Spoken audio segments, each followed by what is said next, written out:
ఒక 8-12 ఇయర్స్ మధ్యలో ఉన్న పిల్లలు ఒక పేరెంట్స్ నన్ను ఎక్కువగా అడుగుతూ ఉంటారు. ఫ్రెండ్స్‌లో గానీ, ఫ్యామిలీస్‌లో గానీ. మొన్నటి వరకు క్యూట్‌గా మంచిగా బొద్దుగా కనిపించేవాడు.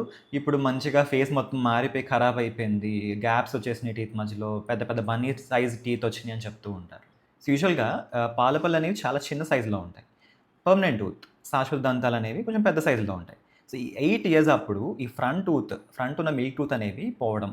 అలానే దాని కిందనుండే పర్మనెంట్ టూత్ సైజ్ పెద్దగా ఉంటుంది కదా! అది రావడం వల్ల ఆ చేంజ్ వాళ్ళు ఇమ్మీడియేట్‌గా వాళ్ళు అడాప్ట్ అవ్వలేరు. ఇదంతా నార్మల్. ఇదొక ట్రాన్సిషన్ ఫేజ్. అంటే మార్పు చెందుతూ ఉంటుంది డెంటిషన్ అనేది.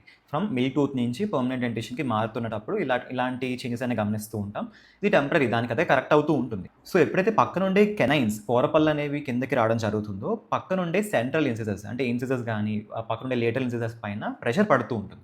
సో, ఇలా పడడం వల్ల ఈ ఫ్రంట్‌లో ఉన్న టూత్ మొత్తం పక్కకి జరుగుతూ ఉంటాయి. సో, అలాగా ఆ టీత్ మధ్యలో గ్యాప్ అనేది రావడం జరుగుతుంది. సో, ఈ స్టేజ్‌నే మనం అగ్లీ డక్లింగ్ స్టేజ్ అని చెప్తూ ఉంటాం. సో, అసలు ఈ పేరు ఎందువల్ల వచ్చిందంటే, ఒక ఫెయిరీ టేల్ వినే ఉంటారు చిన్నప్పుడు. సో, ఒక బేబీ డక్ వాటి గ్రూప్‌లోనికల్లా ఇది ఒక అగ్లీగా కనిపిస్తూ ఉంటుంది.